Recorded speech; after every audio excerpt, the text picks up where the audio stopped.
दोस्तों, क्या आपके सामने कभी ये समस्या आई है कि आपको अपने शादी ब्याह में कैटर्स तो करने हैं, लेकिन उसमें जिहादी के आने का डर है कि वो उस नान का थूक नान ना बना दे। क्या आपको भी डर रहता है कि जब आप बाल कटवाने के लिए जाएं तो वहां पर कोई जिहादी ना मिले, बल्कि कोई ऐसा सनातनी व्यक्ति मिले जो आपके सिर का, आपकी इज्जत का सम्मान कर सके, ना कि उसमें थूक दे। क्या आप नहीं सोचते कि जहां पर भी आप जाते हैं वहां पर कोई भी ऐसा व्यक्ति ना मिले जो आपसे मिलने वाले पैसे को किसी ऐसे फाउंडेशन में जमा करे जो कि घुसपैठियों, रेपिस्टों को सपोर्ट करते हैं और आतंकवादियों के लिए फंड रेजिंग करते हैं? तो आपके लिए सनातन सेतु आने वाला है। यह एक ऐसा सेतु है जो किसी सनातनी ग्राहक को किसी सनातनी दुकानदार से जोड़ेगा। शॉर्ट में कहूं तो ये एक ऐसा अर्बन क्लैप होगा सनातनियों का, एक ऐसा naukri.com होगा सनातनियों का, या फिर कहिए कि ये एक ऐसा OLX होगा सनातनियों का, जहां पर देने वाला भी सनातनी और लेने वाला भी सनातनी होगा। इसके डिटेल्स मैं धीरे धीरे बताता रहूंगा। जल्दी ही हम इसको आप सब लोगों के लिए एकदम फ्री में लेकर के आने वाले हैं। लेकिन यह भी सच है कि इसके ऊपर काफी सारा पैसा भी खर्च होता है। मैंने किसी की सहायता के अलावा कभी भी कोई भी फंड रेज नहीं किया और ना मैं इस बार करने वाला हूं। मैं आप लोगों से एक अपील करना चाहता हूं कि सनातन हाट से कुछ ना कुछ जरूर खरीदिए। उसका दशांश जो निकलता है वो हम इस कार्य के लिए लगाएंगे। अब आप लोगों के ऊपर है कि आप कितना खरीदते हैं और कितना छोड़ते हैं, कितना बचाते हैं, क्योंकि उसी दशांश के पैसे से जो कुछ भी एकत्रित होगा उसी से यह कार्य चलेगा। अगर आप नहीं चाहते कि इस प्रकार के प्लेटफॉर्म्स खड़े हों तो प्लीज वहां से कुछ मत खरीदेगा और कमेंट में हमें गालियां लिख लिएगा।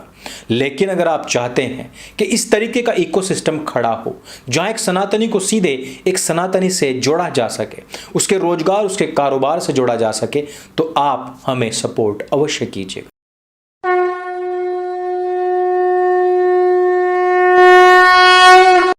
नमस्ते दोस्तों, आप सबका एक बार फिर से स्वागत है आपके अपने YouTube चैनल सत्य सनातन में। आज हम जिक्र करने वाले हैं दो ऐसे केसेस के बारे में जिनके विषय में सुनने के बाद में जिहादियों के मन में एक भूकंप आ गया है। पहली वो खबर थी जिसमें उनको पता लगा कि अकबरुद्दीन ओवैसी ने तो 2012 में हिंदुओं के खिलाफ कोई हेट स्पीच दिया ही नहीं था। एक बार को वो खूब खुश हुए, लेकिन बाद में जब यह बात पता लगी कि यह मामला सेशन कोर्ट में चल रहा था और अब ऊपरी अदालतों में जाएगा, वैसे ही जिहादियों की तशरीफ के नीचे से मिट्टी सरक गई। दूसरी खबर कि यति स्वामी नरसिम्हानंद सरस्वती जी ने जो धर्म संसद में बयान दिया था वो किसी मुसलमान को इंगित करके, नाम लेकर के नहीं बोला था।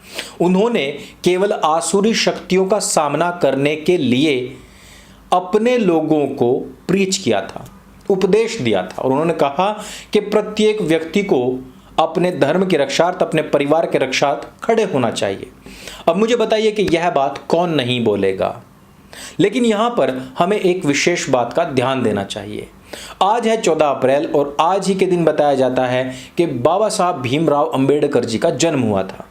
वही भीमराव अंबेडकर साहब जिन्होंने इस्लाम की खूब समीक्षा की थी और आज इस्लामिस्ट इन्हीं भीमवादियों के साथ में हाथ मिला करके राज सत्ता को हथियाने के चक्कर में हैं। आज उनके द्वारा लिखित संविधान के आधार पर चलने वाली अदालतों के विषय में ही हम बात करने वाले हैं। पहले हम चलते हैं 2012 के अकबरुद्दीन ओवैसी के उस स्पीच पर जो उसने निर्मल में दिया था। उसने क्या नहीं कहा, वो स्पीचेस आज भी YouTube पर उपलब्ध हैं। सुदर्शन न्यूज चैनल ने सबसे पहली बार इसको दिखाया था। भगवान राम हो, उनकी माता जी हो या उनके जन्म स्थान हो, इन सब को अभद्र से भी अभद्र तरीके से इस व्यक्ति ने बोला था। और हुआ क्या, हिंदुओं का एकत्रीकरण हुआ और आज देखिए भव्य राम मंदिर बन रहा है। बात साइड में रखते हैं। दूसरी चीज, 15 मिनट के लिए पुलिस को हटा लो, देख लेंगे किसमें कितनी ताकत है, कितना दम है। आगे कुछ नहीं कहा, इसलिए अदालतें जो हैं वो वर्ड टू वर्ड चलती हैं। अदालत कहती है कि इसके बाद में तो कुछ कहा ही नहीं गया था। हो सकता है कि वो चेस के खेल की बात कर रहे हों, हो सकता है वो ताश के खेल की बात कर रहे हों, और या फिर हो सकता है कि वो गिल्ली डंडा की बात कर रहे हों कि 15 करोड़ 100 करोड़ को हरा देंगे। अब भाई इसमें पुलिस का क्या खेल है? एक्चुअली आपने पुलिस को इसलिए हटाना है वहां से ताकि ये लोग जब उसमें चीटिंग करें तो पुलिस कंप्लेन ना हो जाए और पुलिस उनको आकर के 2 थप्पड़ ना मार दे। ठीक उसी प्रकार से जिस प्रकार एक जिहादी ने 2 पत्थर फेंके पुलिस के ऊपर और पुलिस वालों ने सिर्फ 2 ही डंडे उसकी तशरीफ पर पटक मारे थे। बस इतनी सी तो बात थी। सेशन कोर्ट से व्यक्ति बरी हो जाता है। हम और आप सभी जानते हैं कि अकबरुद्दीन ओवैसी ने क्या कहा था। हम सब जानते हैं कि उसकी पार्टी केवल मुसलमानों के लिए है। हम सब जानते हैं कि वो लोग आज भी क्या बयान देते हैं। लेकिन अब चलते हैं यति नरसिम्हानंद सरस्वती जी के बयान के ऊपर। उन्होंने कहा आसुरी शक्तियां जो कि बढ़ती जा रही हैं, उनके सामना करने के लिए हमें शस्त्र और शास्त्र दोनों पर ध्यान देना होगा। हम सब लोगों को शस्त्र जुटाने होंगे।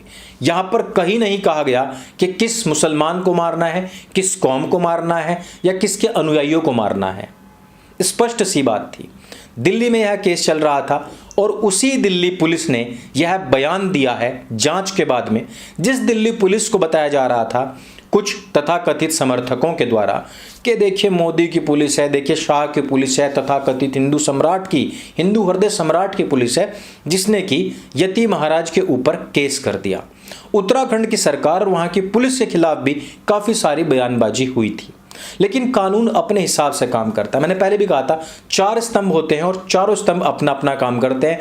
लेकिन हम लोगों में एक प्रॉब्लम है, हम केवल विधायिका को देखते हैं, ना तो हम उसमें कार्यपालिका को गिनते हैं, न न्यायपालिका के दिए हुए आदेशों को सुनते हैं और ना ही मीडिया के कार्य को देखते हैं, जिसमें कि Scroll, Print, Quint, Wire, Liar जैसे बहुत सारे ऐसे मीडिया स्तंभ हैं। मैंने पहले ही कहा था कि आप लोग जिन जिहादियों से सामान खरीदते हैं वो अपनी इनकम में से एक हिस्सा एक संस्था को देते हैं और वो संस्था इन सब मीडिया वालों को भी, पॉलिटिशियंस को भी और कार्यपालिका और न्यायपालिका के लोगों को भी खरीद कर रखता है। और आपने कभी भी वो इस इकोसिस्टम बनाया ही नहीं और इसी वजह से हमने जो इकोसिस्टम बना रहे हैं उसमें से पैसे को निकाल दिया है। आप सीधे ग्राहक ढूंढिए, आप सीधे दुकानदार ढूंढिए, सीधे 1 to 1 आपस में बात कीजिए, आपस में पैसे का लेन देन कीजिए। हम उसके बीच में नहीं हैं, हम केवल और केवल सेतु हैं। सेतु के ऊपर कोई पैसे नहीं छोड़ता, सेतु पर खड़े होकर भी नदी में ही पैसे डालते हैं, है ना। हिंदुओं में यही परंपरा है ना।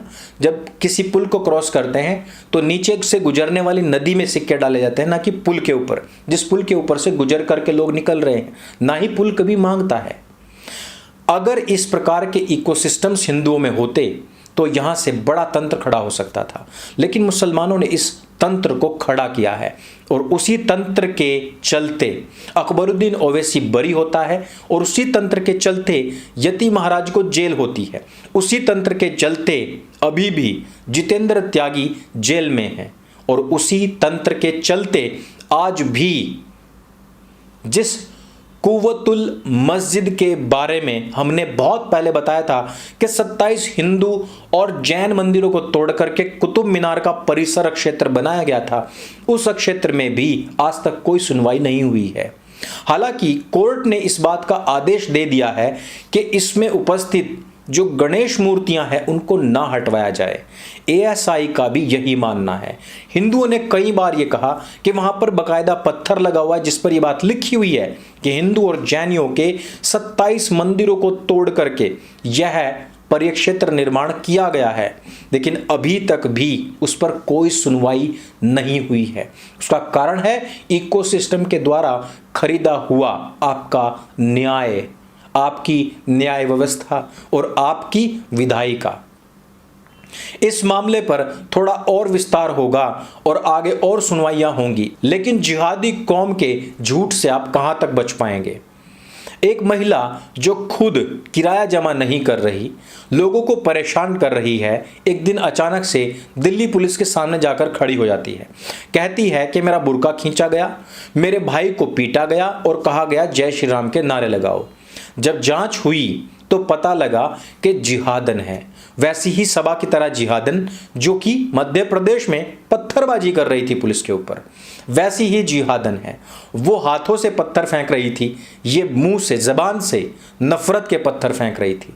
लेकिन खुलासा हुआ तो क्या पता लगा, इस बुर्के को, इस हिजाब को और जय श्री राम के नारे को, इन सब को अपना टूल बना करके केवल विक्टिम कार्ड खेलना, हिंदुओं को बदनाम करना, यही एकमात्र प्रोपेगेंडा है। पहले उनके मंदिरों को तोड़ो, अपने बड़े बड़े क्षेत्र बनाओ, उनमें मूर्तियों को पैरों के नीचे रौंदने के स्थान पर लगा दो, और जब आप उसके विषय में बात करेंगे तो कहेंगे मुसलमान यहाँ पर पीटा जा रहा है, यहाँ पर मारा जा रहा है, यहाँ पर वो बड़ा ही दबलित और कुचलित है। जब वो भगवान श्री राम के विषय में बयानबाजी करेंगे तब कहेंगे कि इस्लाम जीत रहा है। लेकिन जब उसी अकबरुद्दीन ओवैसी के ऊपर FIR हो जाती है तो कहते हैं कि मुसलमान होने के नाते उस पर कार्रवाई हो रही है। जब एक हिंदू संत कहता है कि आसुरी शक्तियों से लड़ने के लिए शस्त्र और शास्त्र, माला और भाला दोनों उठाने चाहिए, तब इस्लाम खतरे में आ जाता है। लेकिन जब उसमें कोई एविडेंस और कोई प्रूफ नहीं निकल पाता तो मुसलमान कहता है कि देखिए यहाँ पर तो न्याय ही नहीं बचा है, अब तो यहाँ पर शरिया आ जाना चाहिए, शरियाई हुकूमत के लिए हमें काम करना चाहिए। और शरियाई हुकूमत के लिए ही वो लोग अपने इकोसिस्टम्स बना करके बैठे हैं। सनातन सेतु का सबसे पहला जो कार्य होगा ना, वो होगा हलाल इकोनॉमी के ऊपर सबसे बड़ा प्रहार। सनातन सेतु को सपोर्ट करने के लिए आपको सनातन हाट के माध्यम से जाना पड़ेगा। मैं अपनी तरफ से किसी से भी एक भी पैसे का फंड रेस करने के लिए नहीं कहूंगा।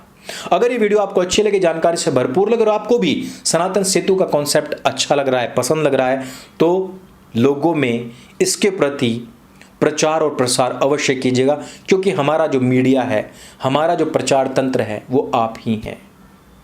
मेरे संग बोले सत्य सनातन वैदिक धर्म की जय। जय हिंद, वंदे मातरम।